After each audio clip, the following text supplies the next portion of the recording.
अस्सलाम वालेकुम क्लास। आज का हमारा टॉपिक है नाइट्रोजन मेटाबॉलिज्म। नाइट्रोजन मेटाबॉलिज्म में हम जो स्टडी करेंगे आज वो है metabolic fate of amino acid, catabolism of amino acid, transamination and deamination. Amino acids biomolecules की एक क्लास है जिसकी ऑक्सीडेटिव डिग्रेडेशन के थ्रू हम मेटाबॉलिक एनर्जी को जनरेट कर सकते हैं। और मेटाबॉलिक एनर्जी जो हम ऑब्टेन करते हैं अमाइनो एसिड से वो ज़्यादातर ड्राइव की जाती है डाइटरी प्रोटीन से और टिश्यू प्रोटीन से। डाइटरी प्रोटीन्स हमारे पास मोस्टली होती हैं सी फूड में, वाइट मीट में, मिल्क में, चीज़ में, एग में और योगर्ट में। और ये हमें जो अमाइनो एसिड्स चाहिए होते हैं मेटाबॉलिक एनर्जी के लिए वो हम डाइटरी प्रोटीन और टिश्यू प्रोटीन से तो लेते हैं, लेकिन कब लेते हैं और क्यों लेते हैं वो हम मेटाबॉलिक कंडीशन के अकॉर्डिंग लेते हैं और जिस टाइप का ऑर्गेनिज़म हो उस टाइप के अकॉर्डिंग हम इसको ऑब्टेन करते हैं। कार्निवोर्स जो होते हैं वो मोस्टली अपनी मेटाबॉलिक एनर्जी जो है उसकी रिक्वायरमेंट वो पूरी करते हैं अमाइनो एसिड की ऑक्सीडेशन के थ्रू। अबाउट 90% जो एनर्जी होती है अमाइनो एसिड्स के थ्रू ऑब्टेन करते हैं कार्निवोर्स। उसके बजाय जो हर्बीवोर्स हैं वो एक स्मॉल क्वांटिटी जो होती है एनर्जी की वो इस रूट के थ्रू ऑब्टेन करते हैं, लेकिन जो कार्निवोर्स है वो 90% एनर्जी अपनी इस रूट के थ्रू ऑब्टेन करते हैं। वो रूट है अमाइनो एसिड की ऑक्सीडेशन। और मोस्टली हमारे पास जो माइक्रो ऑर्गेनिज़म है वो सर्च करते हैं अमाइनो एसिड्स को इन्वायरमेंट से और उनको यूज़ करते हैं एज ए फ्यूल। ठीक है, अगर हम ह्यूमन बॉडी की बात करें तो इसमें हमारे पास जो ल्यूसीन है वो एक ऑक्सीडाइजेबल फ्यूल है। ल्यूसीन, आइसोल्यूसीन एंड वेलिन जो है वो मसल्स में प्रोड्यूस होती है और एनर्जी के तौर पर काम करती है और ये ग्लूकोज की निस्बत ज़्यादा एफिशिएंट है। हम एनिमल में हमारे पास अमाइनो एसिड की जो ऑक्सीडेटिव डिग्रेडेशन होती है वो डिफरेंट सर्कमस्टांसिस में होती है। वो 3 डिफरेंट सर्कमस्टांसिस हैं। फर्स्ट जो है जब हमारे पास नॉर्मल सिंथेसिस हो रही होती है और डिग्रेडेशन होती है प्रोटीन्स की, और जब वो प्रोटीन्स की ब्रेकडाउन होती है और डिफरेंट अमाइनो एसिड उसमें से रिलीज़ होते हैं और वो अमाइनो एसिड हमारे पास नेक्स्ट किसी न्यू प्रोटीन को बनाने के लिए यूज़ नहीं होते, देन उसकी ऑक्सीडेटिव डिग्रेडेशन हो जाती है। जो सेकंड हमारे पास एक सर्कमस्टांस है जिसमें डिग्रेडेशन होती है, ऑक्सीडेटिव डिग्रेडेशन अमाइनो एसिड की, वो है कि जब हम प्रोटीन लेते हैं अपनी डाइट में, अगर हम ऐसी डाइट लेते हैं जिसमें प्रोटीन की क्वांटिटी ज़्यादा है, ठीक है, और जो उसमें अमाइनो एसिड्स हैं वो हमारी बॉडी की नीड के अकॉर्डिंग ज़्यादा हमने इंजेस्ट कर ली हैं, देन क्या होता है जो हमारे पास सरप्लस अमाइनो एसिड्स होते हैं, मतलब जो फालतू होते हैं, वो कैटाबोलाइज हो जाते हैं। ठीक है, उसमें कैटाबॉलिज्म का प्रोसेस हो जाता है और क्योंकि अमाइनो एसिड हम बॉडी में स्टोर नहीं कर सकते हैं, इसलिए जो हमारे पास एक्स्ट्रा अमाइनो एसिड होते हैं उनकी भी डिग्रेडेशन हो जाती है। जो हमारे पास थर्ड सर्कमस्टांस है वो ये है कि जब स्टार्वेशन की कंडीशन होती है, मतलब जब हमें भूख लगी होती है, या ऐसी कंडीशन जो मतलब अनकंट्रोल डायबिटीज़ मेलाइटस, मतलब जो शुगर की ऐसी कंडीशन जो अनकंट्रोलेबल है, या भूख की जो कंडीशन है, उसमें क्या होता है अगर हमारे पास कार्बोहाइड्रेट्स अवेलेबल नहीं है या अगर अवेलेबल हैं तो प्रॉपर्ली हम यूटिलाइज़ नहीं कर रहे, देन जो ये प्रोटीन होती हैं, सेलुलर प्रोटीन्स होती हैं, उनको हम एज ए फ्यूल यूज़ करते हैं, देन उसकी ऑक्सीडेटिव डिग्रेडेशन तब होती है। ये 3 ऐसी कंडीशंस हैं जब ऑक्सीडेटिव डिग्रेडेशन होती है। एक जब नॉर्मल सिंथेसिस हो रही होती है या डिग्रेडेशन होती है प्रोटीन्स की, सेकंड जब हम ज़्यादा प्रोटीन रिच डाइट इंजेस्ट कर लेते हैं, और थर्ड हमारे पास है स्टार्वेशन की कंडीशन। अगर हम अमाइनो एसिड के मेटाबॉलिज्म का एक ओवरव्यू देखें तो जो प्रोटीन्स होती हैं वो कॉन्स्टेंटली जा रही होती हैं टर्नओवर की तरफ।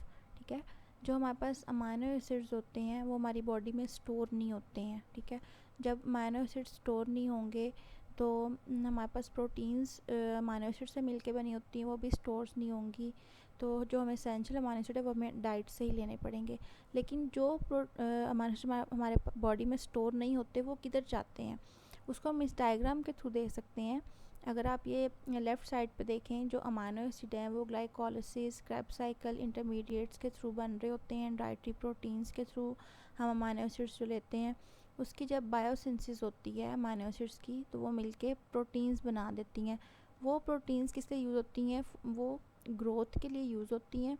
फिर अगर इन प्रोटीन्स की कैटाबॉलिज्म होती है, उनमें कैटाबॉलिज्म का प्रोसेस होता है। जैसे मैंने आपको पहले भी बताया कि अमाइनो एसिड में ऑक्सीडेटिव डिग्रेडेशन 3 डिफरेंट सर्कमस्टांसिस में हो सकती है, जो एनिमल्स में पड़ी है। अगर हम ये देखें कि प्रोटीन्स में कैटाबॉलिज्म होती है, आफ्टर कैटाबॉलिज्म प्रोटीन्स कन्वर्ट हो जाती है अमाइनो एसिड में, और वो अमाइनो एसिड्स जब जो एक्स्ट्रा हैं वो बॉडी में स्टोर नहीं हो सकती, तो वो किस तरह से बॉडी में रिमूव होंगी या कहाँ यूटिलाइज होंगी? एक तो हम कह सकते हैं कि उनकी ऑक्सीडेटिव डिग्रेडेशन होती हैं, वो बॉडी से रिमूव भी हो जाती हैं। बॉडी से रिमूव वो किस फॉर्म में होगी? वो यूरिया की फॉर्म में भी हो सकती हैं, और वो एनर्जी की फॉर्म में भी हो सकती हैं। और अगर हम कहें कि जो अमाइनो एसिड्स जो हैं वो स्टोर नहीं हुए, तो वो अमाइनो एसिड्स किस लिए यूज़ होते हैं? वो नॉन प्रोटीन मेटाबोलाइट्स की सिंथेसिस के लिए भी यूज़ होते हैं। उसमें हमारे पास हार्मोन्स आ जाते हैं, प्यूरिन्स, पायरामिडीन्स आ जाती हैं, डिफरेंट कोएंजाइम्स आ जाते हैं। इन सब में ये अमाइनो एसिड यूज़ हो जाता है, क्योंकि वो बॉडी में स्टोर नहीं होता। फिर उसके रिमूवल के लिए हमारे पास 2 डिफरेंट पाथवे होते हैं। एक तो उसकी ऑक्सीडेशन हो जाती है, और सेकंड वो डिफरेंट नॉन प्रोटीन मेटाबोलाइट्स में यूज़ हो जाता है, उसके सिंथेसिस में यूज़ होते हैं। 4 डिफरेंट अमाइनो एसिड्स हैं जो नाइट्रोजन की मेटाबॉलिज्म में मेन रोल प्ले करते हैं। उसमें है glutamate, glutamine, alanine and aspartate. ये जो 4 अमाइनो एसिड्स हैं, इनको हम सिट्रिक एसिड के इंटरमीडिएट से तैयार करते हैं, ठीक है। और ये जो 4 अमाइनो एसिड्स हैं, इनको हम इजीली कन्वर्ट भी कर सकते हैं सिट्रिक एसिड के इंटरमीडिएट्स में, क्योंकि उन्हीं इंटरमीडिएट्स से इनकी फॉर्मेशन होती है और वापस उसी में इसकी कन्वर्जन भी हो सकती है। वो इंटरमीडिएट कौन से हैं? ग्लूटामेट और ग्लूटामाइन जो हैं, वो अल्फ़ा कीटो ग्लूटारेट जो इंटरमीडिएट है उससे बनाया जाता है। एलानिन जो है वो पायरोवेट से बनाया जाता है, और एस्पार्टेट जो है वो ऑक्सैलो एसीटेट से बनाया जाता है।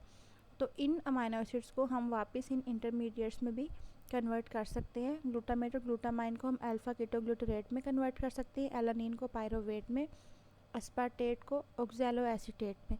इसमें ग्लूटामेट और जो ग्लूटामाइन है वो ज़्यादा इम्पोर्टेंट अमाइनो एसिड्स हैं, क्योंकि वो अमाइनो ग्रुप्स का एक जनरल कलेक्टिंग पॉइंट है, इसलिए ये दोनों मेजर हमारे पास अमाइनो एसिड्स हैं।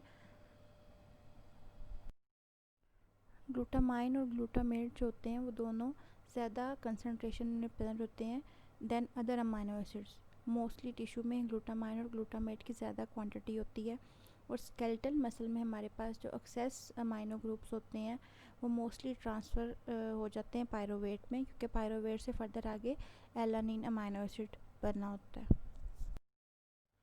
अमोनिया की जो ज़्यादा क्वांटिटी होती है उसकी एलिमिनेशन किस लिए ज़रूरी होती है? क्योंकि अमोनिया टॉक्सिक होता है, स्पेशली सेंट्रल नर्वस सिस्टम के लिए, और ये लिवर को डैमेज करता है, और उससे कुछ और मेटाबॉलिक डिसऑर्डर्स भी एसोसिएट होते हैं। वो किस वजह से होते हैं? अमोनिया की जब एलिवेटेड क्वांटिटी हो जाती है तो उसकी वजह से वो डिसऑर्डर्स होते हैं। उसमें हमारे पास एक डिसऑर्डर है ट्रिमर। ट्रिमर होता है मसल्स का डिसऑर्डर है। इसमें मसल की कॉन्ट्रैक्शन और जो रिलैक्सेशन होती है वो इनवॉलेंट्री होती है। इनवॉलेंट्री रिदमिक मसल कॉन्ट्रैक्शन और रिलैक्सेशन होती है। और स्लर्ड स्पीच में क्या होता है? स्लर्ड स्पीच में हम वर्ड्स को अच्छे से प्रोनाउंस नहीं कर सकते, पुअर प्रोनाउंसिएशन होती है वर्ड्स की। और ब्लर विजन में कुछ ठीक से नज़र नहीं आता, चीज़ें ब्लर नज़र आती हैं।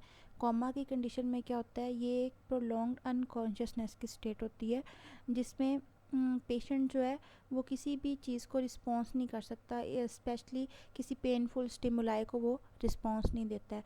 और जो नॉर्मल हमारे पास कंसनट्रेशन होती है अमोनिया की ब्लड में, वो होती है 19 टू 87 माइक्रोग्राम डेसीलीटर।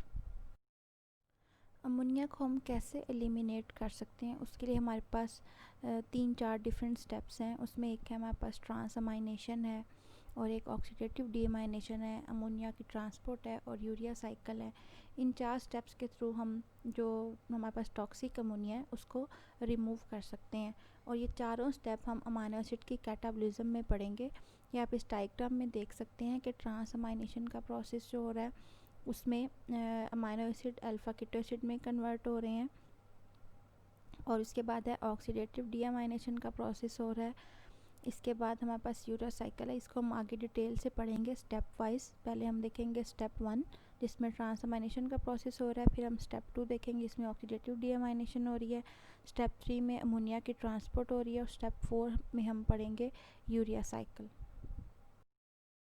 हमारे पास कुछ नाइट्रोजन कैरियर्स होते हैं, कुछ ऐसे अमाइनो एसिड्स हैं जिनके पास अमाइनो ग्रुप मौजूद होता है या उनमें अमाइनो ग्रुप ट्रांसफ़र होता है विद इन सेल। और उनमें कौन से ऐसे एंजाइम है जो अमाइनो ग्रुप को ट्रांसफ़र कर रहे होते हैं, उसमें सबसे पहले हमारे पास ग्लूटामेट। ग्लूटामेट में क्या होता है, ग्लूटामेट में एक अमाइनो ग्रुप ट्रांसफ़र होता है विद इन सेल और वो बना देता है ग्लूटामेट। किससे बनाता है, अल्फ़ा कीटो ग्लूटारेट से, ठीक है। और इसमें जो एंजाइम यूज़ होता है वो होता है अमाइनो ट्रांसफरेज एंजाइम। इस एंजाइम का काम क्या होता है कि इसने अमाइनो ग्रुप को अल्फ़ा कीटो ग्लूटारेट से ग्लूटामेट की तरफ शिफ्ट करना होता है, ट्रांसफ़र करना होता है। इसके बरक्स जो हमारे पास ग्लूटामेट डीहाइड्रोजिनेज है, उस एंजाइम का फंक्शन इसके बिल्कुल ऑपोजिट होता है। इस एंजाइम का काम क्या होता है, ग्लूटामेट डीहाइड्रोजिनेज जो होता है वो ग्लूटामेट को वापस कन्वर्ट कर देता है अल्फ़ा कीटो ग्लूटारेट में, और ये प्रोसेस होता है लिवर में। नेक्स्ट हमारे पास है ग्लूटामाइन। ग्लूटामाइन में क्या होता है, इसमें 2 अमाइनो ग्रुप ट्रांसफ़र होते हैं with in cell.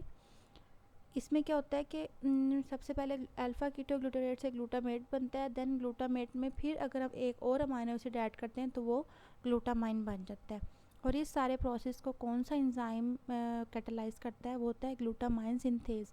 Glutamine synthase enzyme क्या करता है, वो ग्लूटामेट से ग्लूटामाइन बनाता है। उसके बरक्स जो हमारे पास ग्लूटामाइनेज एंजाइम है वो क्या करता है, वो ग्लूटामाइन को वापस ग्लूटामेट में कन्वर्ट कर देता है। ये प्रोसेस भी लिवर में होता है। थर्ड हमारे पास जो नाइट्रोजन कैरियर है अमाइनो एसिड, वो है एलानिन, जो कि ट्रांसफ़र करती है अमाइनो ग्रुप को टिश्यू से लिवर में, मतलब मसल से लिवर की तरफ ट्रांसफ़र करती है।